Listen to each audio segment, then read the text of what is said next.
And I want to give a little reach back for a lot of the people. I see a lot of the support and I appreciate everything. I'm currently on a 48-hour fast, so I'm a little fatigued. I've been working out at the same time. Anybody who fasts know how difficult and just the psychological effects that fasting has on your brain. And if you work out with those effects, you're gonna feel a significant like fatigue in your mental capabilities. And anybody who really fasts, they understand these type of things. But it's a temporary effect for a long-term trade-off, which is semen retention in general. But this is just enhancing the effects. So when you fast, it goes into the cell repair mode. Your insulin spikes. Like, there's so much benefits that come from you fasting. Your metabolism speeds up. So a lot of people, I don't know if you guys watch my workout video I just posted. I kind of took it down. But like when you fast as well, like your metabolism speeds up a lot, which enhances your benefits to more filled muscles, right?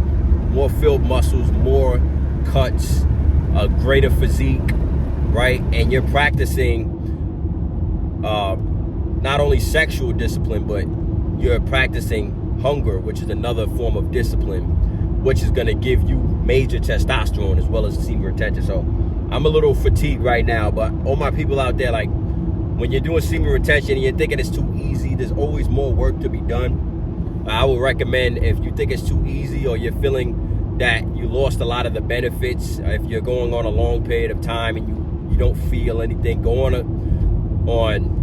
a fast. Is going to give you a temporary low to get a monumental high. So those people who are out there practicing retention and stuff like that, I'd highly recommend going on fast. And this is my final day of fasting. I reached 48 hours, so I'm going to go and get some glazed salmon. And it's very important when you come down from the fast that you understand what you're eating, because by the end of the day, everything has to do with the circle of life, right? The sun is the power source for all of our energy, right? All energy is established by the sun. So when you eat a food, you got to understand, if you eat a chicken, the chicken eats the corn, the chicken eats the lettuce, the chicken eats the grass. That energy comes from the sun. And then when you digest that chicken, all of the nutrients and all of the sun absorption that came from the chicken is gonna implement it into you. So it's very important that you're understanding what you're eating.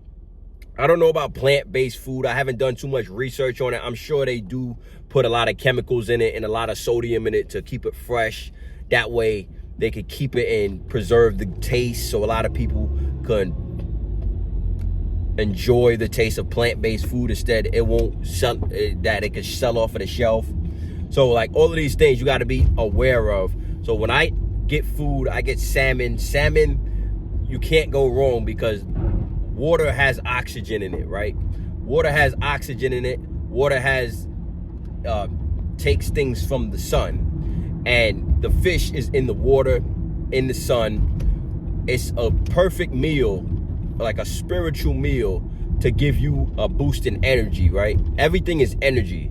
So if you're eating food that's gonna deplete you, if you're eating food with no nutrients, with horrible preparing and horrible side effects from going through trauma, as far as being in the factories of McDonald's or something like that, you got to understand, like, you're going to be adopting those traumas, because the psychological that them chickens have felt going through that process and how they were treated and forced to grow past and steroided up, like, you're going to be feeling all of those traumas. So a lot of the food is very important that you eat.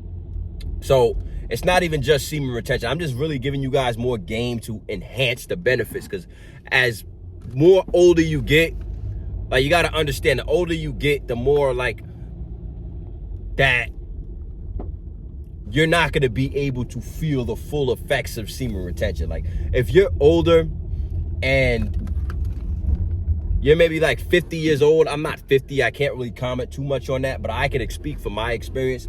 The second I turned, I'm 27. So the second I turned 27, it took more time for my testosterone to build up. Like the effects of semen retention, it took more of a longer period of time.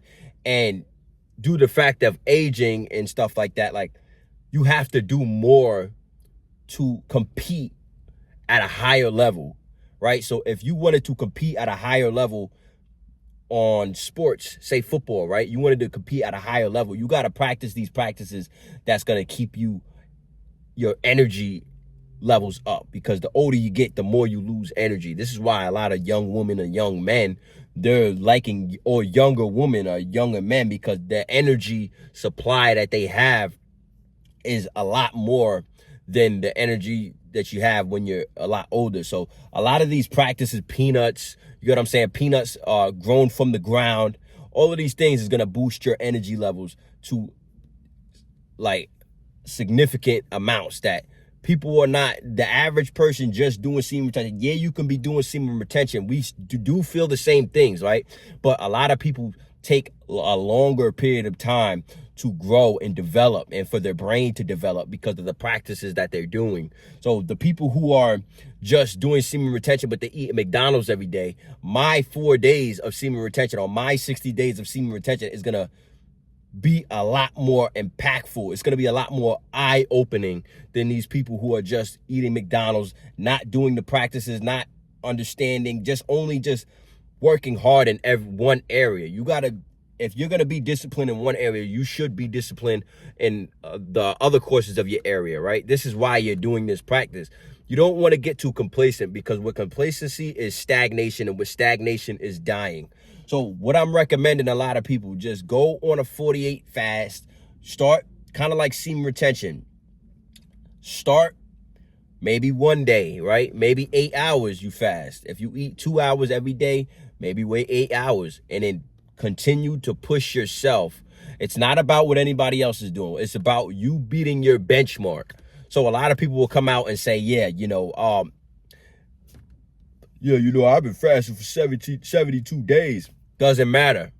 Who gives a shit? You know what I'm saying? Some people, I've been on retention for 60 days. Like, this is why I hate the semen retention community, because they shit on you and act like 30 days isn't nothing. They act like 60 days isn't nothing. But if it's something to you, it's something. So don't let these people on the internet try to trick you out of feeling bad about yourself when you're doing the best that you can. You know what I'm saying? I don't give a shit what anybody on this community says, bro.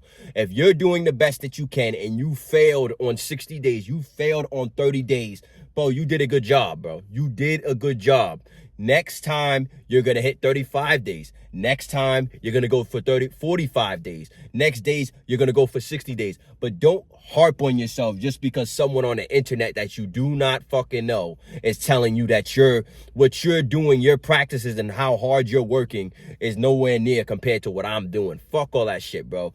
It's like, the community shouldn't be this negative. Like, it shouldn't be a flex of the amount of days that you're on. It should be a flex that you're doing the best that you can. If we're in the weight room and if you show hard work and grit, I'm gonna pat you on the fucking back.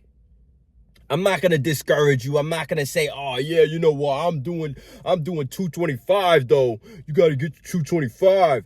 Like, yeah, if we're doing like a bromance and we're being competitive, all right, cool. But by the end of the day, if you did your best, if you showed your heart, if you had grit, bro, I'm gonna commend you every single fucking time, bro. So get on do fasting with semen retention, because the benefits is monumental. It's even more. Even if you fail, when you fail semen retention, the best way to get back on track is to decrease your dopamine levels. The best way to decrease your dopamine levels is abstaining from food.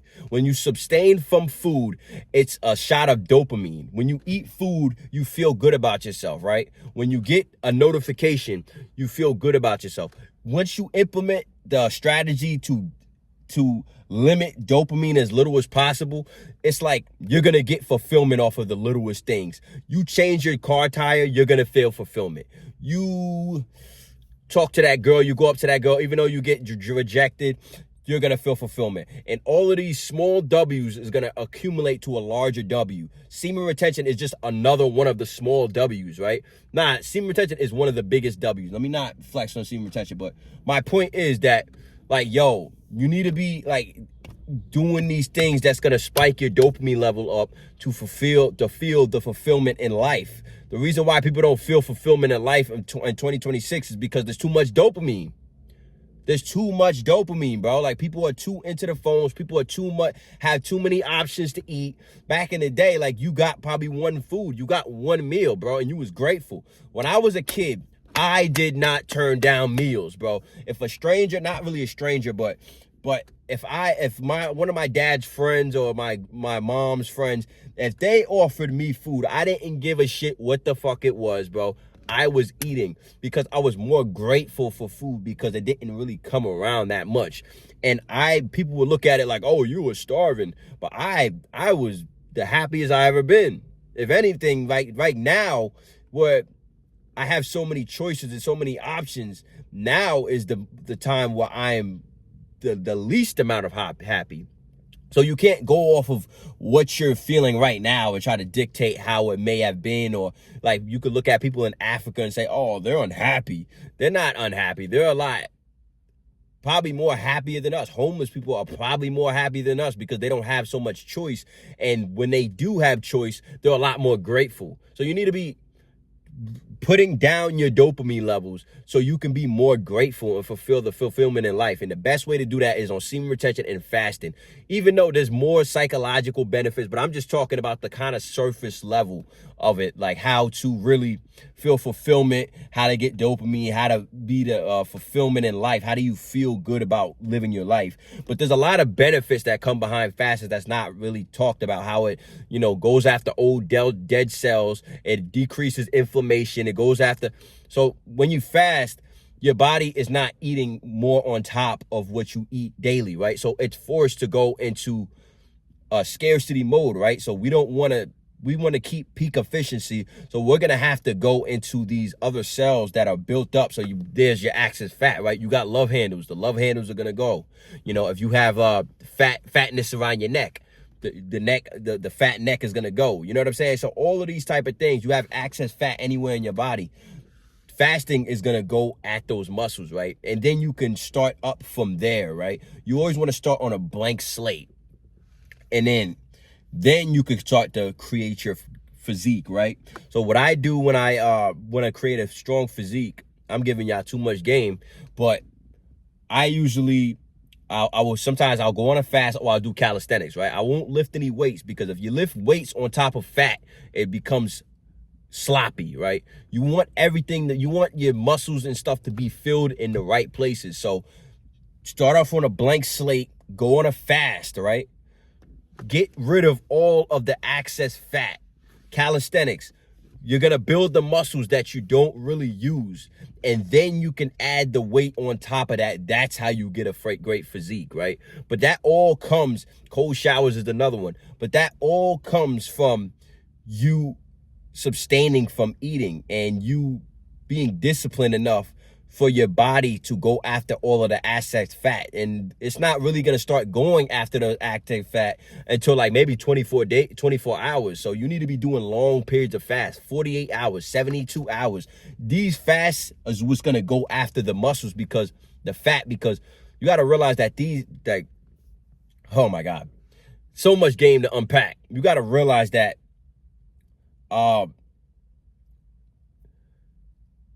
the excess fat is the most stubborn fat on your body, right? You'll get rid of some of your muscle before you get rid of your fat, right? You're going to start to see, like, the more you want to get deeper into your fat, you're going to have to fast a little bit more. You're going to have to get rid of your muscle, but it's okay because you have muscle memory. So you're going to get the muscle back. So if you go onto these fasting and you're saying, oh, I'm insecure because I'm losing muscle, that's a temporary state for a long-term benefit. You need to start learning long-term success. And this is what semen retention is about. So if you're practicing sexual discipline, then you can start practicing higher levels of discipline, right? Or not higher levels, it's depending on how you look at it. But what I'm saying is, if you don't have your dream physique, you need to start from a blank slate, right? But that was completely off topic. But get into fasting, bro. You know what I'm saying? You're going to see significant amount of benefits in your semen retention journey. You're going to see significant amount of benefits in your cognitive abilities, because it's something with your insulin spike and stuff like that. But once you get back to normal baseline, you're going to be at more test level than when you started. They did a study on veterans or people in the Army who fasted versus didn't fast. And then the people who fasted, they had a insulin drop, but then it spiked up once they went back up to eating. The testosterone spiked up once they get back up to eating. It's a setback for a monumental result. Get into faster semen retention. J Rich 444.